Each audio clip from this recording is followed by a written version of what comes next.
Hey guys, நாங்கள் என்னோடய office routine எப்படி போச்சுன்னு பார்க்கலாமா? மார்னிங் தேரடி மெட்ரோலேருந்து மெட்ரோ பிடிச்சி ஆஃபீஸ்க்கு போயிடுவாங்க. அதுவும் இந்த மண்டேலாம் போகும்போது ஆஃபீஸ் போகணுமான்னு இருக்கும். அப்புறம் சரி இன்னும் ஒரு 4 டேஸ் தான், 3 டேஸ் தான், 2 டேஸ் தான்ட்டு அப்படியே அந்த வீக்கே போயிட்டு வந்துடுவோம். அப்புறம் ஆஃபீஸ் போனோடனே பார்த்திங்கன்னா இருக்கிற டென்ஷன் எல்லாமே போயிடும். ஃப்ரெண்ட்ஸை பார்த்துட்டு அவங்கக்கிட்ட பேசுறது எல்லாமே இருக்கும். இப்போல்லாம் என்ன ஆயிடுச்சுன்னா, கொலீக்ஸ்லாம் எல்லாம் என்னென்ன எடுத்துகிட்டு வரீங்கன்னு சொல்லிட்டு பிளான் போட்டு ஸ்நாக்ஸ்லாம் எடுத்துகிட்டு ப்ளேஸ்லேயே சாப்பிட்றோம்.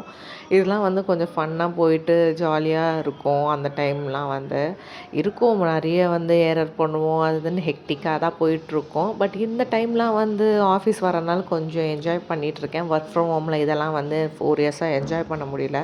பட் இங்கே வந்ததுலேருந்து ஒரு 1 1/2 மந்த்ஸாக இதெல்லாம் என்ஜாய் பண்ணிகிட்ருக்கேன். நாங்கள் என்ன தான் ஜாலியாக இருந்தாலும் பட் ஒர்க்லாம் கரெக்டாக முடிச்சுடுவோம். எப்படா 6:30 ஆகணும் இருக்கும், ஷட் டவுன் பண்ணிட்டு கிளம்பிடுவோம். பாய் கைஸ், நெக்ஸ்ட் வீடியோவில் பார்க்கலாம்.